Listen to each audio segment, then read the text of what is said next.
ଶଙ୍ଖ ଓ ଲିଖିତ ନାମକ ଦୁଇ ଜଣ ମୁନି ଥିଲେ। ସେ ଦୁହେଁ ଦୁଇ ଭାଇ ଥିଲେ।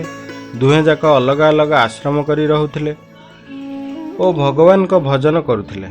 ଦୁହେଁ ଯାକ ଧର୍ମଶାସ୍ତ୍ରରେ ପ୍ରକାଣ୍ଡ ବିଦ୍ୱାନ ଥିଲେ। ଏମାନେ ସ୍ମୃତିଶାସ୍ତ୍ର ରଚନା କରିଛନ୍ତି। ଶଙ୍ଖ ମୁନି ଥିଲେ ବଡ଼ ଓ ଲିଖିତ ମୁନି ଥିଲେ ସାନ। ଥରେ ଲିଖିତ ମୁନି ତାଙ୍କ ବଡ଼ ଭାଇ ଶଙ୍ଖ ମୁନିଙ୍କ ସହିତ ସାକ୍ଷାତ କରିବାକୁ ତାଙ୍କ ଆଶ୍ରମକୁ ଗଲେ।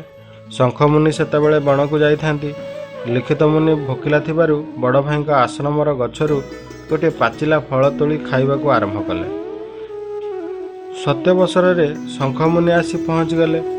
ସାନ ଭାଇ ଆସିଥିବାରୁ ସେ ଖୁସି ହେଲେ, କିନ୍ତୁ ଲିଖିତଙ୍କର ହାତରେ ଫଳ ଦେଖି ତାଙ୍କ ମନରେ ସାମାନ୍ୟ ଦୁଃଖ ମଧ୍ୟ ହେଲା। ସେ ପଚାରିଲେ, ଲିଖିତା, ଏ ଫଳ ତୁମେ କେଉଁଠି ପାଇଲ? ଲିଖିତ ମୁନି କହିଲେ, ଭାଇ, ଆପଣଙ୍କ ଆଶ୍ରମର ଗଛରୁ ହିଁ ମୁଁ ଏହାକୁ ତୋଳିଛି। ଶଙ୍ଖ ମୁନି କହିଲେ, ଯଦି କେହି ଅନ୍ୟର ବସ୍ତୁ ନ ପଚାରି ନିଏ ତେବେ ସେ କାମକୁ କ'ଣ କୁହାଯିବ? ଲିଖିତ ଉତ୍ତର ଦେଲେ, ତାହାର ଏହି କାମକୁ ଚୋରି କୁହାଯିବ। ଶଙ୍ଖ ପୁଣି ପଚାରିଲେ, କହିଲେ, ଚୋରି କରିଥିଲେ ତା ପକ୍ଷରେ କ'ଣ କରିବା ଉଚିତ? ଲିଖିତ ଉତ୍ତର ଦେଲେ, ସେ ରାଜାଙ୍କ ପାଖକୁ ଯାଇ ନିଜର ପାପ ପ୍ରକାଶ କରିବା ଉଚିତ ଏବଂ ଯେଉଁ ଦଣ୍ଡ ମିଳିବ ତାହାକୁ ଭୋଗ କରିବା ଉଚିତ। ଦଣ୍ଡ ଭୋଗ କଲେ ସେ ପାପ ରୂପକ ଦୋଷରୁ ମୁକ୍ତ ହୋଇ ଶୁଦ୍ଧ ହୁଏ। ଯଦି ସେ ଇହଲୋକରେ ଦଣ୍ଡ ଭୋଗ ନ କରେ ତାହେଲେ ମୃତ୍ୟୁ ପରେ ଯମଦୂତମାନେ ତାହାକୁ ନରକକୁ ନେଇଯାଆନ୍ତି ଓ ବହୁତ ଯନ୍ତ୍ରଣା ଦିଅନ୍ତି। ଶଙ୍ଖମୁନି କହିଲେ, ତୁମେ ମୋତେ ନ ପଚାରି ମୋ ଆଶ୍ରମର ଗଛରୁ ଫଳ ଛିଣ୍ଡାଇ ଚୋରି ସଦୃଶ ପାପ କରିଛ।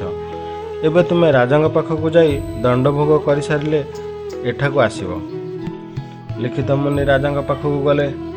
ରାଜା ତାଙ୍କୁ ପ୍ରଣାମ କଲେ ଏବଂ ସ୍ୱାଗତ ସତ୍କାର କଲେ, କିନ୍ତୁ ଲିଖିତ ମୁନି ରାଜାଙ୍କୁ ସତ୍କାର କରିବାର ସୁଯୋଗ ଦେଲେ ନାହିଁ।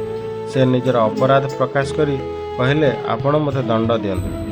ରାଜା କହିଲେ, ରାଜା ଯେପରି ଦଣ୍ଡ ଦିଏ ସେହିପରି କ୍ଷମା ମଧ୍ୟ କରିପାରେ। ମୁଁ ଆପଣଙ୍କର ଅପରାଧ କ୍ଷମା କରିଛି। ଲିଖିତ ମୁନି କହିଲେ, ମୁନି ଋଷିମାନେ ଧର୍ମଶାସ୍ତ୍ରରେ ନିୟମ ପ୍ରଣୟନ କରନ୍ତି। ରାଜା ସେହି ନିୟମକୁ ପ୍ରଜାଙ୍କ ଦ୍ୱାରା ପାଳନ କରାଇବା ଉଚିତ।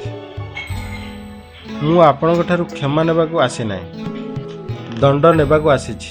ମୁଁ ବଡ଼ ଭାଇ ସ୍ନେହବଶତଃ ମୋତେ ମୋର କର୍ତ୍ତବ୍ୟ ବୁଝାଇ ଏଠାକୁ ପଠାଇଛନ୍ତି। ମୋତେ ଅପରାଧର ଦଣ୍ଡ ଦିଅନ୍ତୁ। ରାଜାଙ୍କୁ ମୁନିଙ୍କର ଜିଦ୍ ମାନିବାକୁ ପଡ଼ିଲା।